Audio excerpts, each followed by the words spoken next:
Early in December 1980, an unknown young man traveled to New York City to kill the most famous rock singer in the world.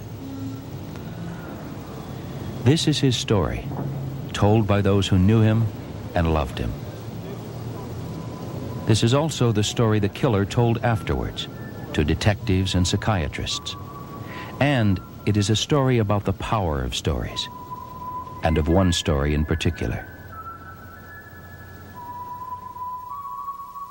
A story that took place somewhere else, in someone's imagination. A story from the words of an old song that would become the key to a killing.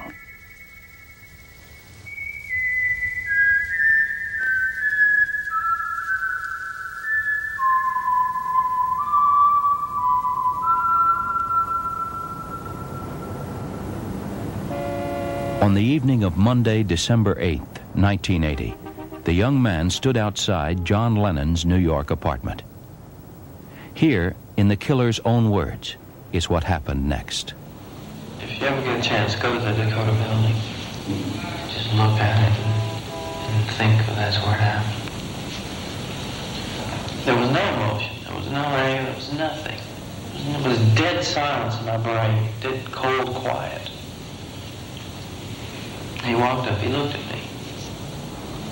I'm telling you, the man was going to be dead in less than 5 minutes, and he looked at me. And I looked at him, and he walked past me, and then I heard in my head, said, do it, do it, do it, over and over again. Do it, do it, do it, do it, do it, like that. Pulled a gun out of my pocket. Put my hand into my left hand. I don't remember aiming.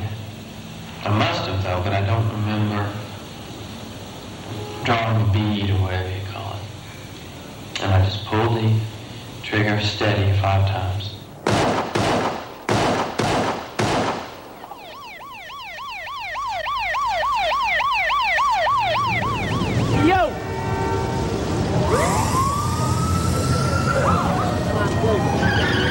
This individual, who is unidentified at this point, but will be identified soon, fired 5 shots from a .38 caliber Charter Arms pistol.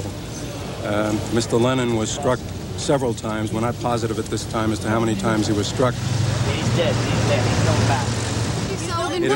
It appears at this time that the individual is from out of town, possibly Hawaii. That's the way it looks at the moment. Was he a screwball? What's his at the time?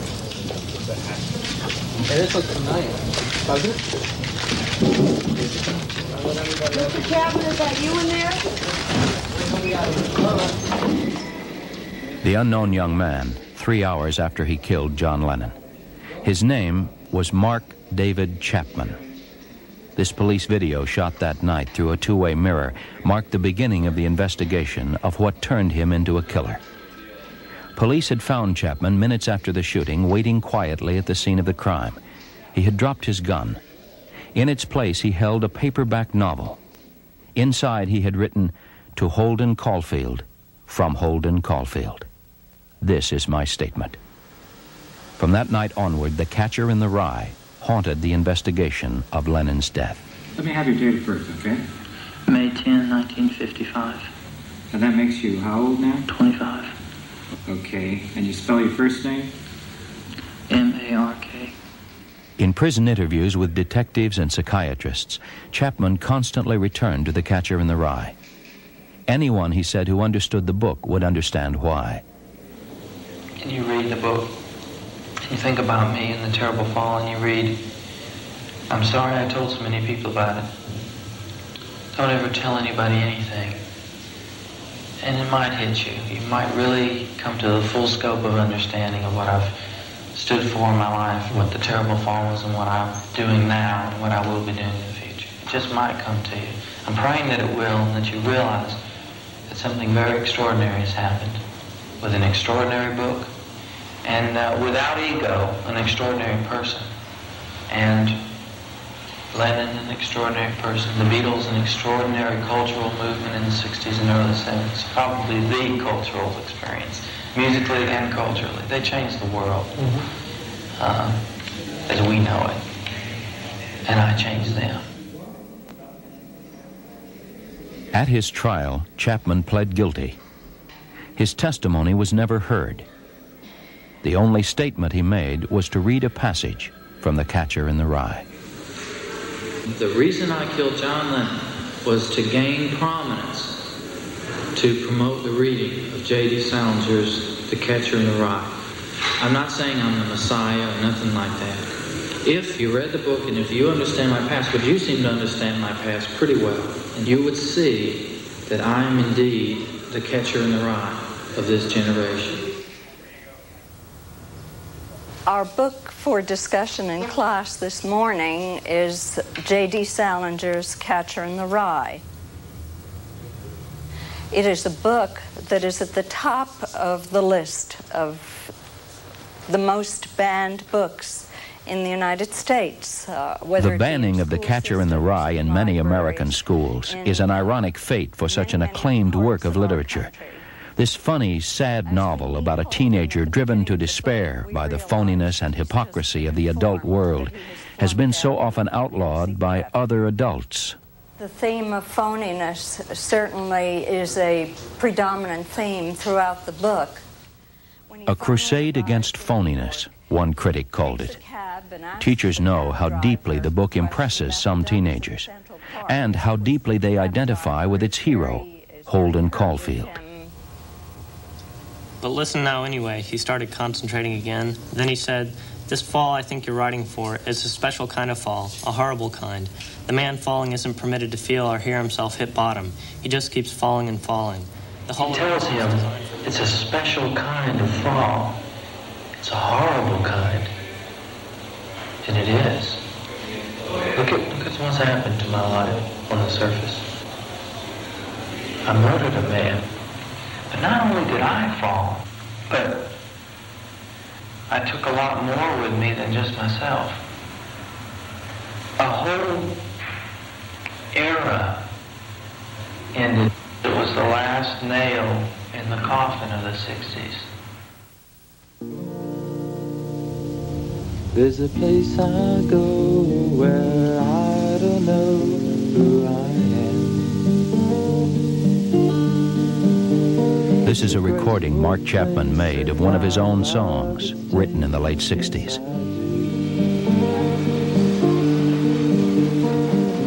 It doesn't matter who you are. Mark was born in Texas, but grew up here in Decatur, Georgia, a quiet, respectable suburb near Atlanta. Later, he would speak of an unhappy childhood in this house, with a father he called cold and unresponsive. But his mother, questioned after the killing, said she noticed nothing wrong in these early days. At first, he had done well in school. Everything seemed normal. But when trouble did come, Mark's problem seemed only a sign of the changing times. In August 1964, the Beatles came to America and were greeted by a level of teenage hysteria unprecedented in the country. But if they spoke to a new generation, they would also disturb and enrage adults, especially when John Lennon said the Beatles were more popular than Jesus Christ. No, but I'm not saying that we're better or greater or comparing us with Jesus Christ as a person or God as a thing or whatever it is. You know, I just said what I said and it was wrong or was taken wrong, and now it's all this. This is Doug Layton and Tommy Charles. We're reminding you that our fantastic Beatle boycott is still in effect. Don't you forget what the Beatles have said. Don't forget to take your Beatle records and your Beatle paraphernalia to any one of our 14 pickup points in Birmingham, Alabama, and turn them in this week if possible. The Beatles would ride out the storm of protest. But John Lennon, sharp-tongued, hard-edged, and philosophical, had already begun to stand apart. Had it been another day, I might have looked the In Georgia, teenager Mark Chapman was caught up in the times. He wore a Beatle haircut and sang Beatle songs. But there were more profound changes. falling, yes I am falling, and she keeps calling me back again. Falling. Drugs had come to Mark's high school. Students boasted that Columbia High was the #1 drug school in the state. As Mark slipped into the drug culture, he became known as a garbage head, someone who would take almost anything. At home, he became hostile and rebellious. When he was 15, he ran away. Later, after taking LSD, he spent the night in jail. He was at his lowest point, when suddenly he heard another voice. Falling, yes, I am falling, and she's calling me back again. You know, all across the country, there's a real Jesus revolution going on. He is the ultimate eternal trip. And we want you to go out and share everywhere that you go what Jesus Christ has done. In 1971, this service in a local church, conducted by a California preacher, Arthur Blessed, was one of several religious experiences that suddenly brought Mark Chapman to Christ. Many of you just made a real commitment of your life to Jesus Christ. And at his place, when someone turns unto Jesus, we have them share their testimony. And many are loaded on drugs or have drugs in their possession. So we go into the restroom and we have a toilet service. And we read a passage of Scripture and we say a word of prayer. And then we drop the drugs in the john. And just as we start to mash the handle down, we sing a little song that says, down, down, down, down, all my dope is gone. We flush her down. Remember, Jesus Christ is life's greatest trip. I had an encounter with Jesus Christ, and he came into my life. I was just nothing but a dope head, and I asked Christ to come into my life. And he came. I mean, I didn't see him, but he was there. I mean, I knew he was there, and I felt forgiven of all my sins, and felt like my life was headed on the right track again. I read the Bible, and I worked in inner city Atlanta with kids that you just wouldn't believe. It was after his conversion that Mark met the girl whom many years later, in prison, he would still call his only one true love. He had changed his drug days. He had changed into being a Christian. He had very high morals, very high standards for himself and for me, and we were not to sway from those standards. At 15, as in love as I could be at the time. And, of course, he was 17 and growing up, a little bit more grown up than I was. But yes, we were in love. There's no doubt about that. He had his own ways of thinking about things. That's the only way I can describe it. He had his own way of how he felt about things, about real things. And that's the way we had to be with each other. It was very honest and open. He had there was no place in our relationship for anything that was phony. No lies, no games. It was me in the end that said goodbye, and it was very hard for Mark. He didn't go on. He didn't say, okay, you know, so that didn't work. Now I need to pick myself back up and maybe spend some time with myself, and like all of us do when a relationship comes to an end. And we learn from it, and we go on. That didn't happen with Mark. Talking to you has, you know, brought a lot of things back for me. And I remember quite clearly finding out and how shocked. It wouldn't register for the longest time. And now it's like, I feel totally helpless almost, you know, what could I do? Everyone, I can't even tell. I can't tell friends because they would hate me. I had nothing to do with it, but there's very few people, you know, that I would even tell about this.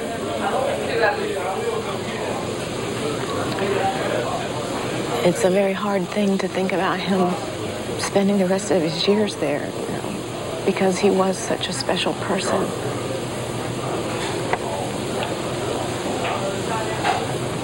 Such such a kind and gentle, very gentle person.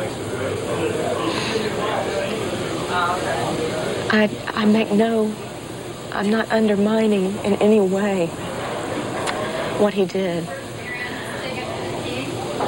And for a long, long time, and still, you know, my sympathies for Yoko and all of the people that loved Lennon so much, you know, that is so strong in me. But I also try to separate that, as I said, separate the Mark that I knew from what really happened. And it wasn't Mark. It just wasn't. He just wasn't, he couldn't have been in his right mind when he did it. There's just no way.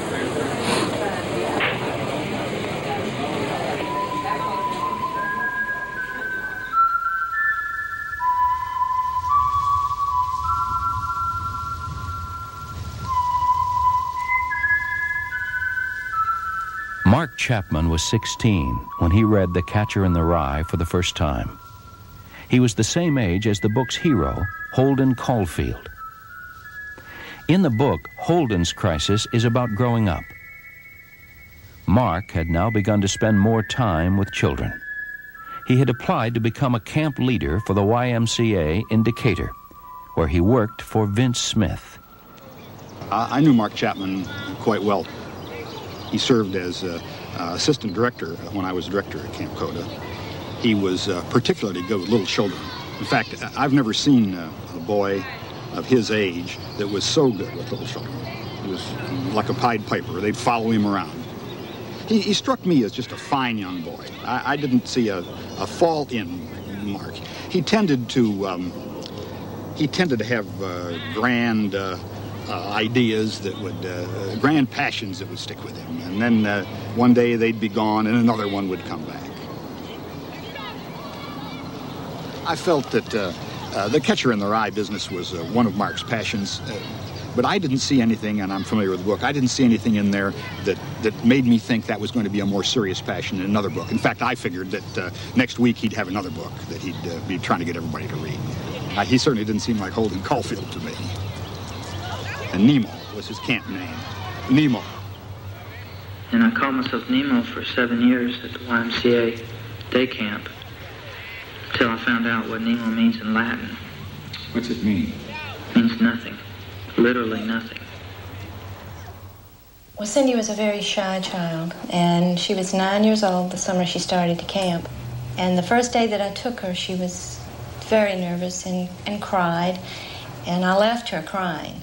And I worried all day, of course, how she was doing. And when I came back to pick her up, she was walking up the hill, and she had her arm around Mark, and he had his arm around her.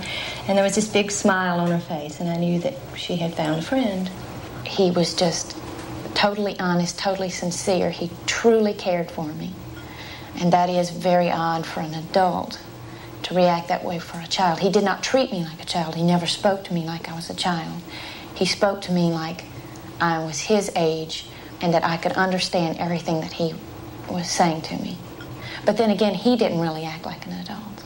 Well, it was unconditional love on your part that you had for Mark. There was no criticism or... No. You accepted him as he was and loved him as he was. And I think that's the reason that Mark became close to me. Well, I think the fact that he was so gentle and passive with the children was a lot of what he wanted to be. He wanted to portray this very kind, gentle person with the children because he loved them very much. But obviously, like any other young person, he did have problems in his life. He really never said much of anything negative. Well, I think he did express at times that he was disappointed in people, that they didn't live up to what they should, that they needed to give their very best at all times and that they did not. But as far as any specifics... He did say that when someone was gone, they were dead. Yes, he did have an expression that once you did something that made him very angry, to the point that he never wanted to see you again, he would say, well, he's dead. And I questioned him about that one time. I said, they've died? And he said, no, not really, they've died, but to me they're dead. So when you did fall out of grace with Mark, he marked you off his list. And Lennon fell out of the grace of Mark. Someone asked us not long ago if we feel any hatred or any hostility toward him for what he did. Although we were appalled at his crime, no one can condone murder, can they? We were shocked and we were horrified. But to us, he was still the Mark who loved us and who gave us so much of himself. And we will always love him. Mark served the YMCA with distinction. They sent him briefly to Lebanon, and then in 1975 to Fort Chaffee, Arkansas, to help refugee children from Vietnam. My name is Mark Chapman, and I came to work at Fort Chaffee about 3 months ago. This is truly one of the best experiences I've ever had. It's so good to work closely with the Vietnamese people and to exchange culture and ideas. Despite the confident voice on the camp radio and glowing reports from his superiors, all was not well with Mark Chapman at Fort Chaffee. He was closer than ever to the children, still the Pied Piper, the cheerful organizer of camp games. But to his co-workers, he appeared tense, often moody, frequently depressed, a loner. To one friend, it seemed Mark had fallen out of grace with himself. Certainly, he had changed. And from that point on, I didn't really go towards Mark like I used to. I didn't run up and hug him. I would speak, but I would keep a distance. It wasn't like he was the same person I had known at camp. He came to visit one time, and he came into the kitchen, and I started to run up to hug him, but his face looked different. His eyes were cold, and I backed off, and Mom says, aren't you going to go up and hug Mark? And I kind of shook my head, and I said, he looks different. She says, it's the same old Mark. But it wasn't the same old Mark. He had shark eyes, and he had no feeling in his face. He looked very cold and very unhappy, and he scared me. Something was going wrong. Something he could not control. Something he had to escape.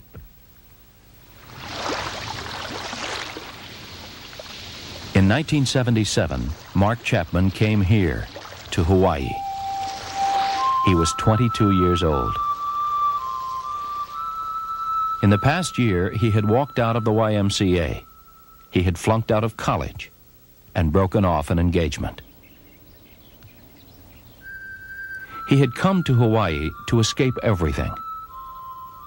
He had decided to spend all his money in the hotels along Waikiki Beach, and then to kill himself. He was a young man chased by depression and what he saw as a series of failures.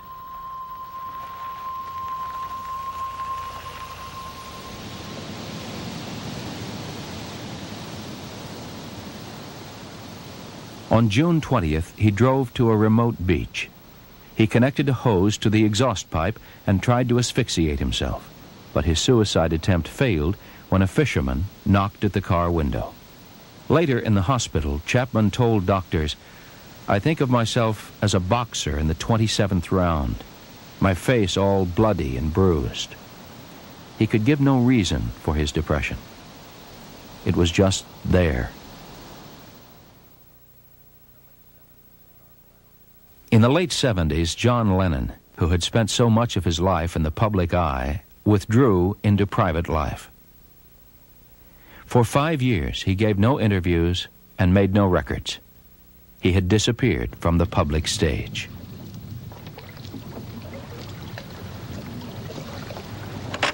In the fall of 1980, journalist Larry Shames got his first big assignment. Esquire magazine wanted him to find out what had happened to John Lennon. But the now reclusive former Beatle wouldn't talk. So when Shames discovered Lennon had bought an exclusive estate on Long Island, he set out by boat to investigate. The Lennon I went looking for was a man who had always taken chances, musical chances, political chances, chances with his own sanity. I went looking for the Lennon who, by his appalling honesty, had shamed the world into examining itself. I went looking for the Lennon whose pained, goofy, earnest, and paranoid visage was the emblem and conscience of an age. The Lennon I would have found was a 40-year-old businessman who watches a lot of television, who's got $150 million, a son whom he dotes on, and a wife who intercepts his phone calls. He doesn't do ridiculous things anymore. He stopped making errors, and he stopped making music. Shames never did reach Lennon himself, but his article on what he did discover revealed a far more comfortable side to the rock star's tough, iconoclastic image. Mark Chapman read the Esquire article. Later, he would admit it intensified his desire to kill John Lennon. I felt just terrible when I heard about Chapman. The thought that my article in any way might have been one of the things that went through his mind was devastating to me. The article at the beginning had been undertaken rather in the spirit of a journalistic caper. The reporting itself was fun, and Lennon himself in life was such a towering figure that it didn't seem that he could in any way be hurt or even really touched by this sort of story.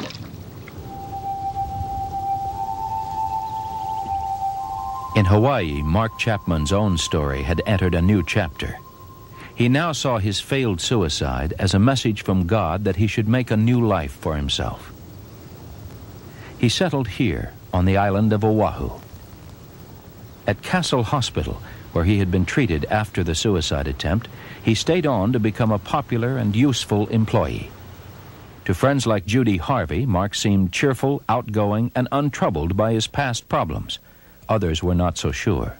On the surface, I think most people would say that Mark was getting along fine, that he was well-balanced, that the past episode in his life when he tried to take his life was over, and that he was doing well. But there were certain little glimpses you would get of Mark occasionally that would let you know that things weren't all just right. When he was down, he was quiet, he was sullen, he really didn't want to talk too much. I didn't see Mark vent any of his anger or unhappiness in any violent way, but I would describe it as being sullen, and he would sulk. It seemed to be he would just not want to talk. You could always read Mark's moods like a book. You could come in the morning, and the first glance at Mark and the expression on his face, you knew what Mark's frame of mind was. In 1978, Mark met Gloria Abe, a travel agent. The following year, they married. But despite the romance, Mark's spells of depression continued, to the growing concern of his friends. We were concerned because of Mark's history and the fact that he had tried to kill himself, and when he would sink into a depressed mood, that would get some of us rather worried. And granted, all of us have ups and downs, but with Mark, the ups seemed to be a little higher and the downs seemed to be a little lower. And with his history, we were concerned. These were markings and signs of a very troubled young man, capable, we thought, of inflicting damage to himself. As I mentioned to you before, when we heard that he shot John Lennon, it didn't particularly surprise us that he was capable of violence. We just didn't think he would direct the violence at someone else. Throughout 1980, Mark's cycle of depression became deeper. Think about it. Hawaii, beautiful place to live. Weather's perfect. Then it would be ideal. It would be like the Garden of Eden. But I was getting depressed again. And I was just sick and tired of everything. Things I thought were going to be so good, and they turned out the exact opposite. It was the fall of 1980. It had been a year of projects taken up enthusiastically and then suddenly dropped. Now he decided to read every book in the state library in Honolulu. But he found something that reawoke an old passion. Chapman read James Lundquist's critical study of J.D. Salinger and re-entered the world of The Catcher in the Rye, and its hero, Holden Caulfield. In September, he tried officially to change his name to Holden Caulfield. He wrote to Professor Lundquist, signing the letter a 25-year-old catcher. And he kept reading. I checked out a book about John Lennon, and when I read it, I found out some strange things he did, and I was probably angered at his phoniness. I mean, I wasn't fuming, but I was saying what a fake he was, what a phony he was. Then I thought to myself that I was going to kill John Lennon. For Lennon, there was no escape from fame. The images of his long career of public exposure were simply too powerful. His public stunts had summed up so much of the iconoclasm of the 60s. In Chapman's mind, the new Lennon had betrayed the old idealism. We feel that instead of making war, it's better to just stay in bed. Let's stay in bed for the spring. And grow your hair. Yes. For peace. Let it grow till peace comes, you know. Those beddings for peace, Lennon publicly stated that they were, it was phony. He stated that himself. He said it was a publicity thing. He sang about peace. He sang about giving things to charity. He protested, he whined, he screamed, he went through the primal scream bullshit. You know, it's all that self-centered baloney. The man was just, a complete phony. Somewhere that the war movement is over.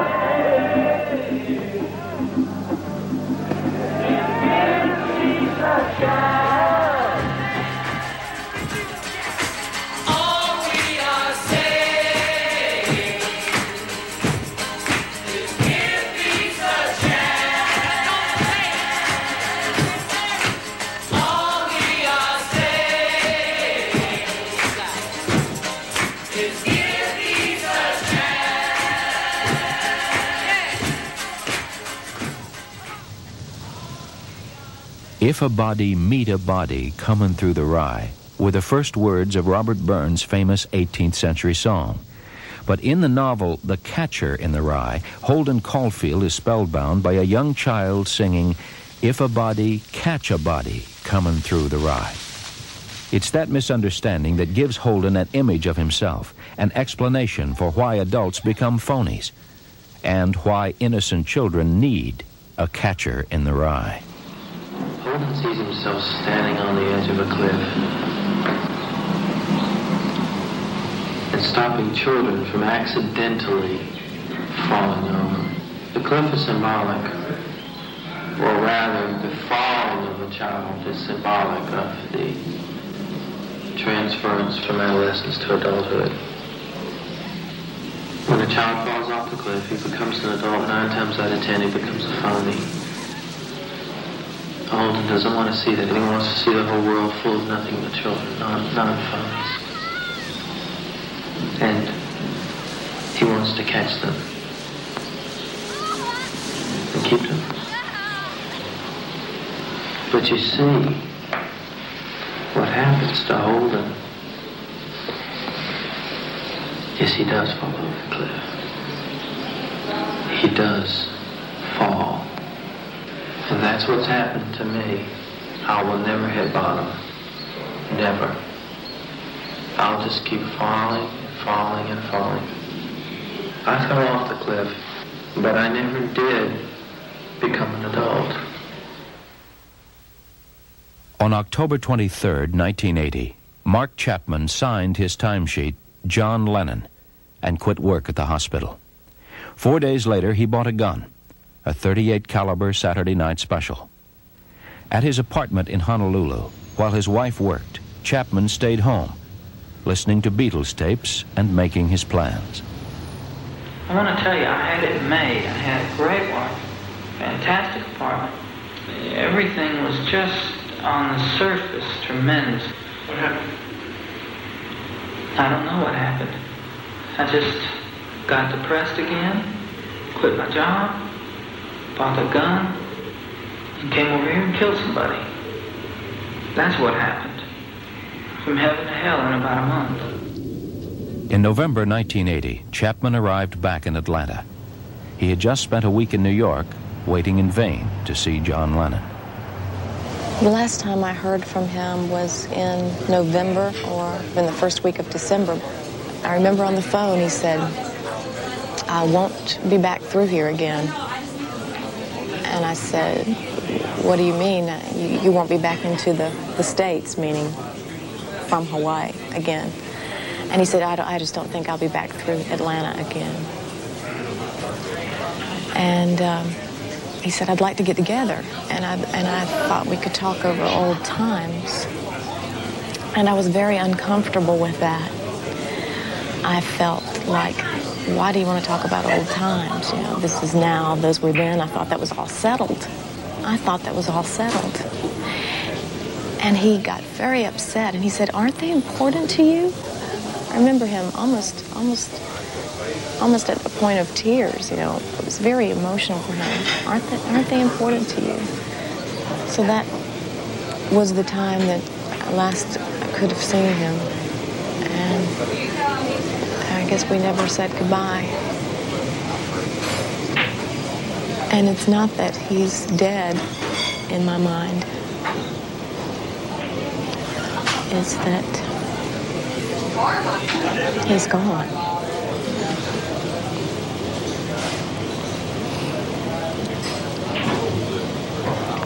I guess he was gone a long time ago, and I just didn't know it. In a sense, I think he stayed back in 1972.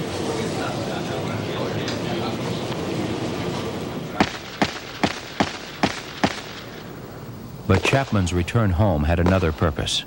He had come to buy bullets and for target practice. 5 years earlier, Verlin Florence had taught him how to shoot. Mark Chapman was a little better than average shot. If he were a academically graded student, that would be about a C+ for ability. He was like this distance from me. My grandmother, who has been dead many years, couldn't miss you at this range. The fact that he had any training at all at this range has nothing to do with anything. Where your training is in value is when you go backwards and when that other person can shoot back. Lennon, as far as I know, wasn't armed, was he? No. So was Chapman in any danger? None whatsoever.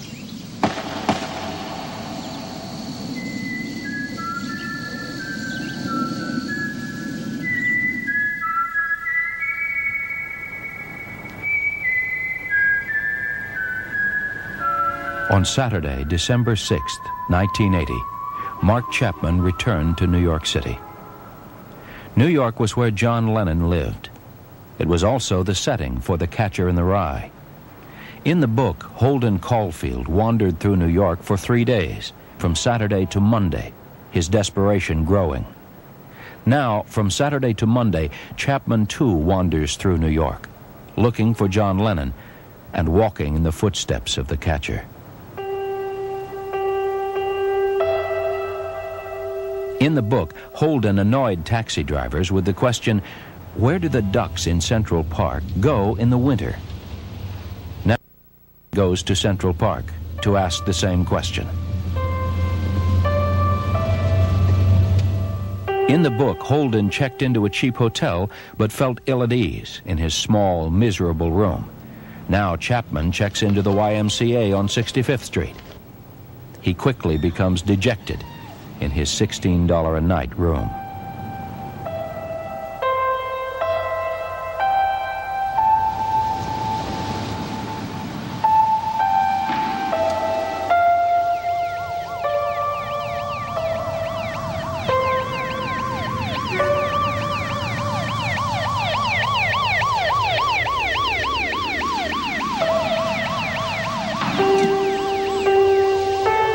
In the book, Holden hires a prostitute, but tells her he doesn't want sex.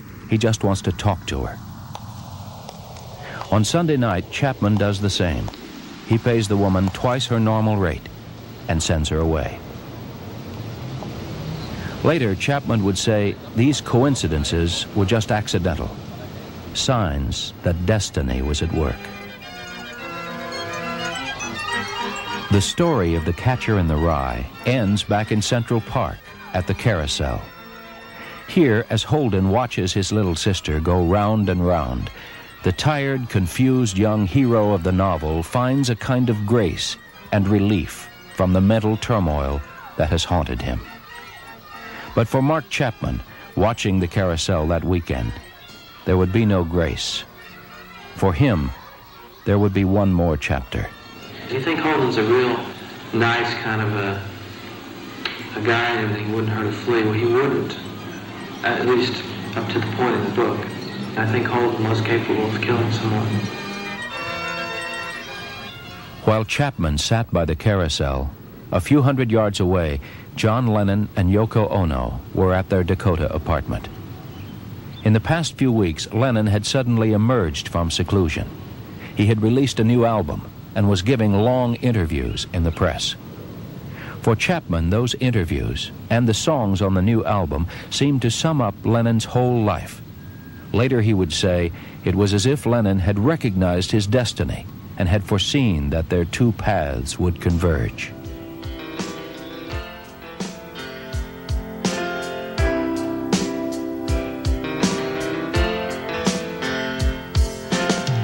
People say I'm crazy, doing what I'm doing. When I say that I'm okay, well, they look at me kind of strange. Surely you're not happy now, you no longer play the game.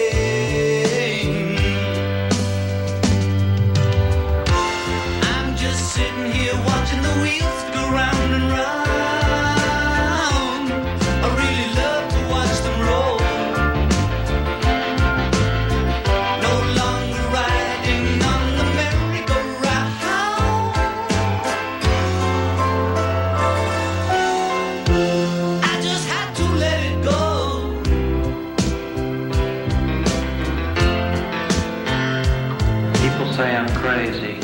Doing what I'm doing. Well, they give me all kinds of warnings to save me from ruin. I'm just sitting here watching the wheels go round and round. I really love to watch them roll. No longer riding on the merry-go-round. I just had to let it go. It's incredible. The whole thing is just incredible. Does this person look like a person that could shoot somebody?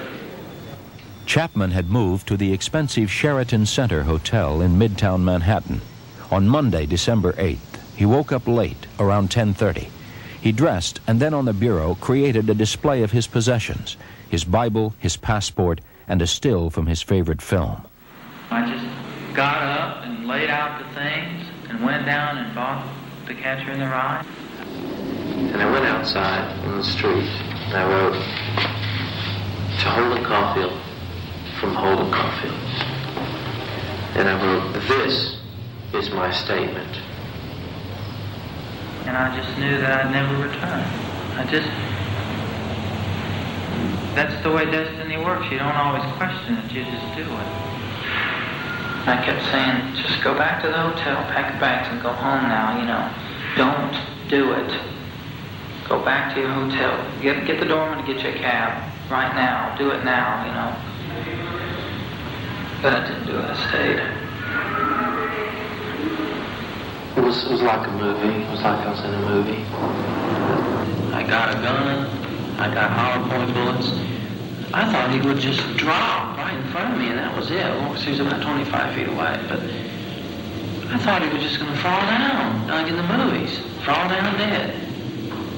The guy had 4 holes in him. Big hunks came out of him. They had to. The hollow point is a 38 caliber. My God, it's enough to knock a man on his feet.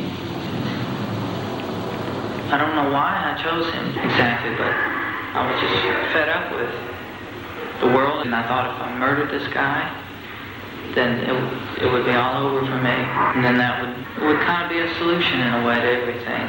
But kind of, the self-destruction would be a blessing. If you knew what Holden went through, and if you knew that Holden wanted to die, really, then you'd understand. And Holden had kept it in for so long, and yet he understood what he was doing. He understood that it was against phoniness. And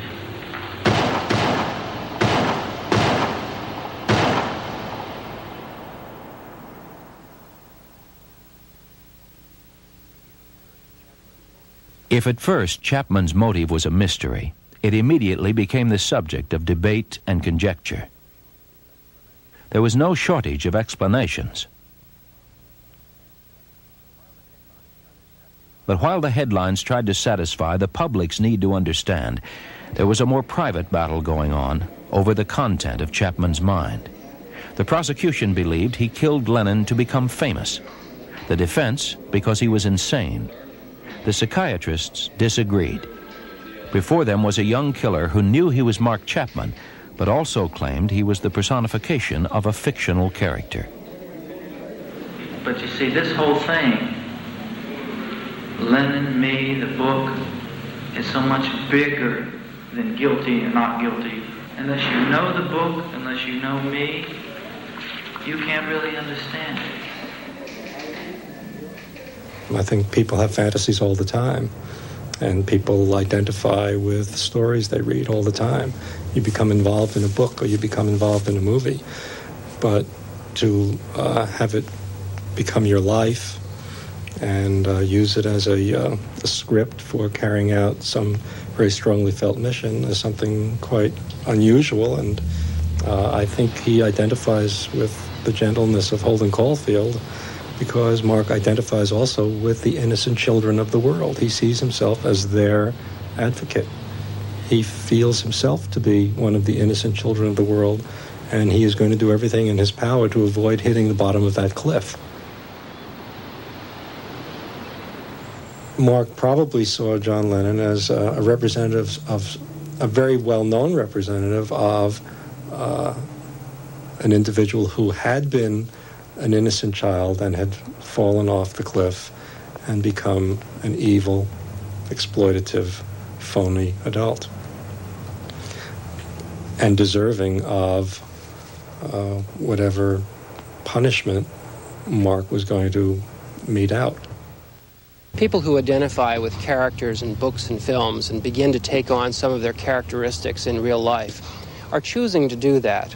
It's fashionable to think of this as an involuntary process in which somehow the individual's mind is taken over by the character, or they become possessed, a kind of demonological view of it. But in fact, they're choosing to go to that film, they're choosing that character for identification. And it is a normal process of development to choose particular features from role models, to choose what we want to be from among the various options available to us. The individual who subjects himself repeatedly to exposure to inappropriate models, who takes on those characteristics to try to become like that, is choosing his fate. The role of the artist is to invent fantasy worlds. People may choose to enter them temporarily, enjoy them, and leave and exit to reality. But for a large segment of our population, the fantasy world becomes reality, and there are those who live within that fantasy.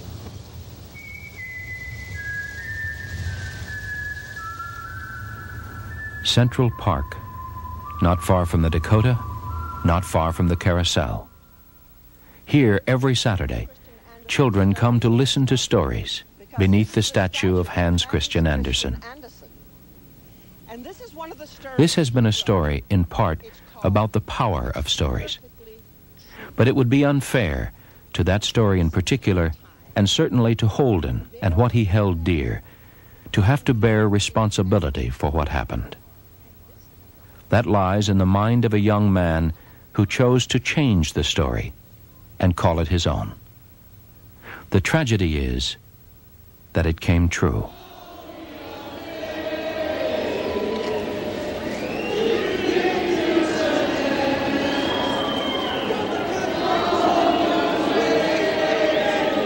December 1980, outside the Dakota.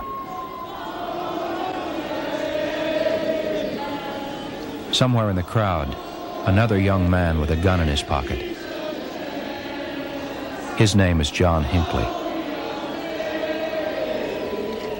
4 months later, after he shot President Reagan, police broke into Hinckley's hotel room.